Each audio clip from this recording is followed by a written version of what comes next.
Hi guys, Aaron Dorr here with the Missouri Firearms Coalition. You've been watching our Facebook page or YouTube channel or your email inbox for the last couple of weeks. You know, we've been flooding Missourians with information on the upcoming August primary, highlighting dozens of state house and state senate races and telling you guys which candidate's pro-gun, which one's anti-gun, which one just won't say, giving you guys the facts you need to decide in the upcoming legislative primaries here in Missouri. This video is a lot different. We're discussing the gubernatorial primary taking place in August. And I'm going to tell you right now, we have had a lot of very powerful people reach out to us and encourage us to not produce this video. There's an awful lot of people that do not want us to remind you of just how weak, how sad Mike Parson has been when it comes to our gun rights. They use all kinds of excuses. Well, we'll accomplish more things next session. Well, that's never happened. Or the rest of the candidates aren't viable. Well, we'll wait to see. Or, fill in the blank. Lots of excuses. But this organization does not exist to protect or placate personalities in Jeff City. We exist to expose gun grabbers, shine the light on what these guys oftentimes are trying to hide, and give you guys the information you need at election time to make informed decisions. So we're going to cut this video, and we don't care who it offends. So we have 4 candidates vying for your attention in this Republican primary, gubernatorial primary: Raleigh Ritter, Jim Neely, Sandra McDowell, and Governor Mike Parson. 4 candidates. Now, all 4 candidates have been sent the Missouri Firearms Coalition Candidate Questionnaire. It's the same simple to answer 9-question survey they all received, and it asks them the big issues of the day. If you were governor, would you sign or would you veto red flag gun seizures? Would you sign or veto a ban on the AR-15? Would you sign or veto a repeal of Missouri's constitutional carry law? Would you sign or veto legislation that would repeal our stand your ground law? It's very simple, and you can see the questions on our website right now. And I'm pleased to announce to you that 3 of these 4 candidates have surveyed 100%. Sandra McDowell was the first. She did so the same day she received our survey, 100%. She opposes red flags. She opposes the AR-15 ban. She opposes Michael Bloomberg's universal background check concept. She opposes waiting periods, and she supports our stand your ground and constitutional carry law. Sandra, again, surveyed immediately and was very quick to pledge her support for our Second Amendment rights. We have the same survey from Jim Neely, Representative Jim Neely, been in Jeff City for 8 years. He's termed out this year, surveyed 100%, same as Sandra McDowell, and he voted for these pro-gun bills in 2016 that made Missouri a constitutional carry and stand your ground law state. Now, in fairness to Raleigh Ritter, he has the exact same survey, and I simply don't have enough space on my whiteboard, so I said ditto. So I'm not trying to slight his survey, but Raleigh Ritter has a 100% survey as well, pledged support for gun rights across the board, and we're happy to acknowledge that. But that leaves us with a real problem, because we've got 3 candidates here who've surveyed 100%, and then we have one over here who happens to be our governor, Mike Parson, who has refused to sign his candidate survey. Now, in the Midwest, it's easy to give people the benefit of the doubt. And maybe you're thinking to yourself, wow, the governor's a busy guy. We got COVID-19, we got this, we got that.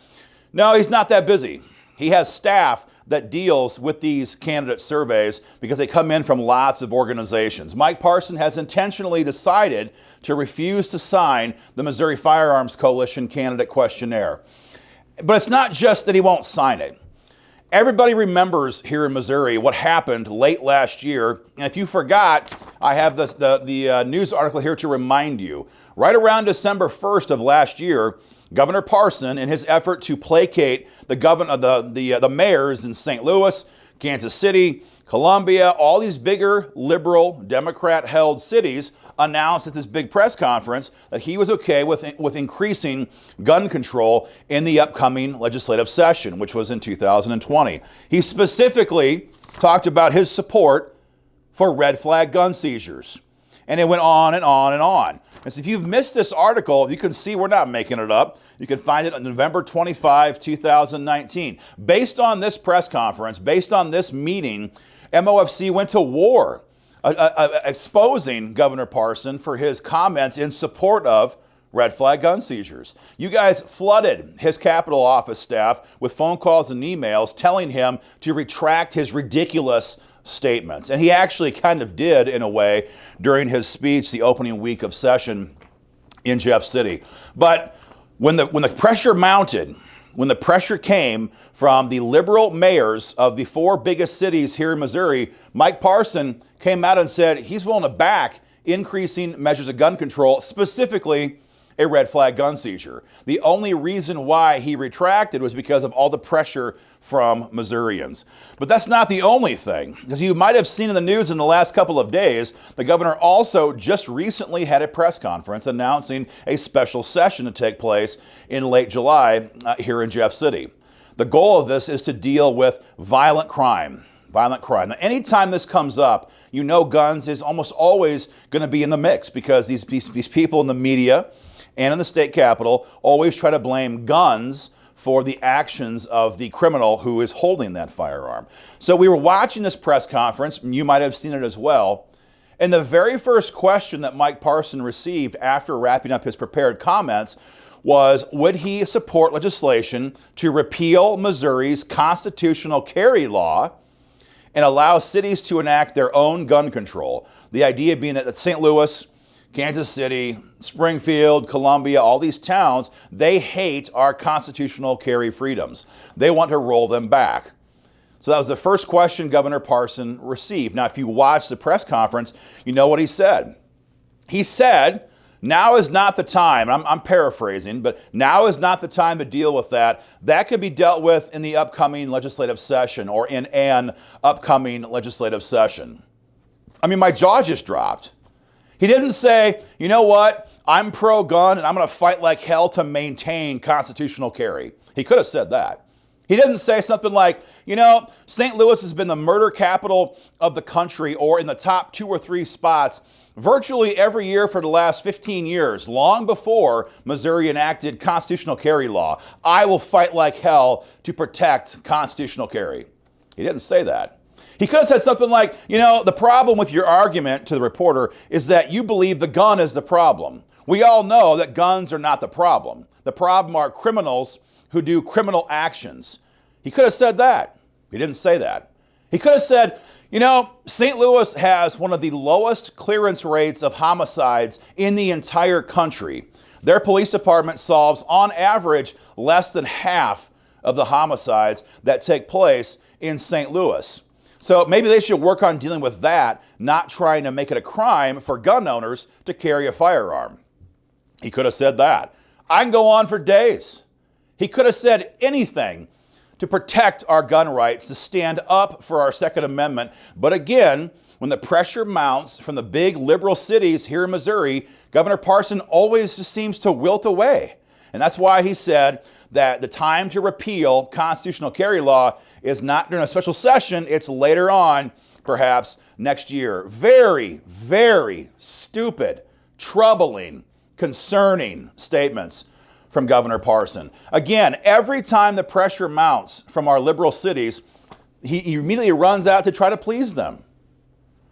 And that's a very big danger sign to gun owners because our gun rights are under attack like never before. Like never before.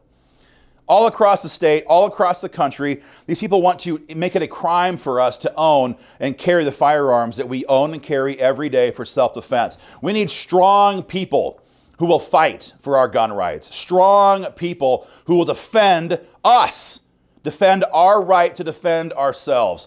And when it comes to Mike Parson, he will not sign a candidate survey. He expresses public support for red flag gun seizures, public support for overturning our cherished constitutional carry law, and it leaves Missourians wondering what the hell is going on.